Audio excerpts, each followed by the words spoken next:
One of the common denominators that I found when I was researching men for my book For Women Only was that no matter how successful and polished and confident a guy looked on the outside, on the inside, there was a lot of second guessing going on. They said they may feel like they want to leap tall buildings in a single bound, but not to be fooled. I quickly learned from my husband Jeff that I was blowing every man's cover by telling you this, because this news is so true. Most guys do feel like they are winging it. For the most part, even if a guy is out there making like Superman and leaping tall buildings in a single bound, he is secretly thinking at the same time, oh, I hope no one can tell I really have no clue what I am doing. A huge number of the men that I surveyed for my books, not just For Women Only, but also For Women Only in the Workplace version, said this exact thing. They try to look like they have it all together on the outside, but on the inside they feel insecure and they worry about what others think of them. We worry about that too as women, but we worry about different things. Even the most successful, well-respected leaders feel this heat and have this self-doubt about, how am I doing? 3/4 of men on my surveys said that they often feel like they are out of their league, and they are hoping and praying that it doesn't show. Most women are confident in their husband's or boyfriend's abilities, and so we think, why shouldn't he be? It doesn't make a lot of sense to us. So most of the time, they've really got us fooled into believing that they are calm and cool.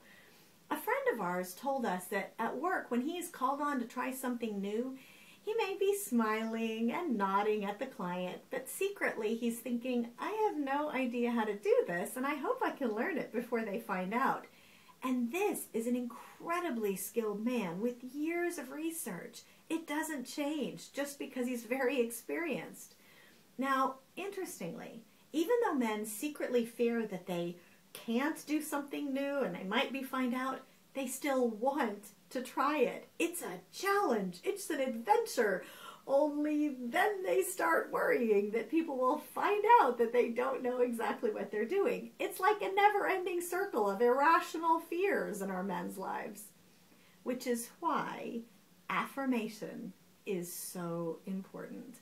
We as women really have the power to make or break our husband or our boyfriend here. Men need affirmation. We all do. And if they don't get it from their wives, they will get it from somewhere. Work, sports, somewhere.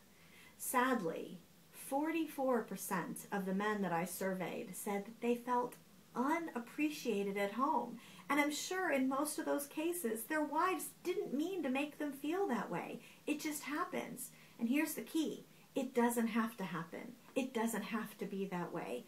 We need to take this opportunity to point out our husband's selling points. Let him know how much you admire him and appreciate him.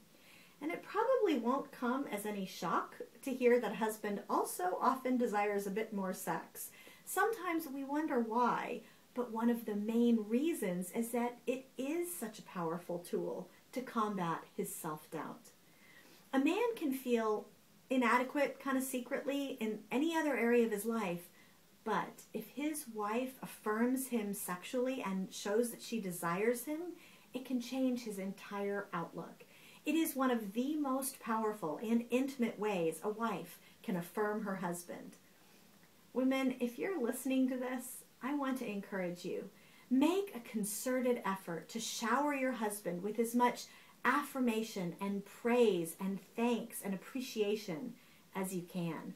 I can promise you it does not boost his ego. It soothes a very deep self-doubt that we don't even know is there.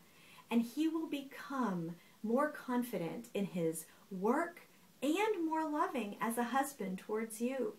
And remember, he can find affirmation at work or in other places, but he desires it most, and it is most powerful coming from you.